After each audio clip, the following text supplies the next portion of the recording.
நேத்து கார்த்திகை தீபத்தை முன்னிட்டு அப்பன் முருகன் அப்படின்னு சொல்லி அப்பா முருகா அப்படின்னு சொல்லி மதுரைக்கு ஒரு அடையாளம். மதுரை அப்படின்னு சொன்னாலே திருப்பரங்குன்றம் அப்படின்னு தான் சொல்லுவாங்க. ஸோ அந்த திருப்பரங்குன்றத்துல 144 தடை போடப்பட்டிருக்கு. அப்புறம் பல கலவரங்கள் ஏற்பட்டிருக்கு. 100 வருஷத்துக்கு அப்புறம் ஒரு இடத்துல விளக்கேத்துறதுக்கு அனுமதி குடுத்துருக்காங்க. ஸோ அந்த இடத்துல விளக்கேத்த போனதுலருந்து ஒரு பிரச்சனையா போயிருக்கு. மக்களுக்கு வந்துட்டு இந்த வேலைய யாரெல்லாம் செய்றா? எதுக்காக இது செய்றாங்க?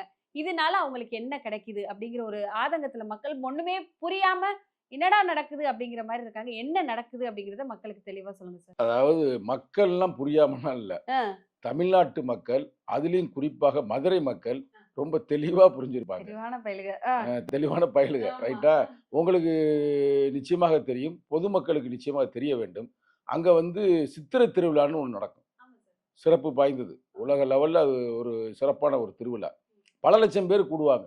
பல லட்சம் பேரு. சித்ரா அ பௌர்ணமி. அந்த விழா அப்ப இஸ்லாமியர்கள் வந்து தண்ணி அடிப்பாங்க. கண்டிப்பா. நீங்க பார்த்திருப்பீங்க. கிறிஸ்துவ மக்கள் வர்ற போற மக்களுக்கு வந்து மோர்லாம் குடுப்பாங்க. ஜூஸ் குடுப்பாங்க, ரஸ்னா குடுப்பாங்க, இதெல்லாம் எந்த குடுப்பாங்க. வகையான பிரச்சனையுமே இல்லாம, தமிழர்கள் அப்படின்ற ஒரு அடையாளத்த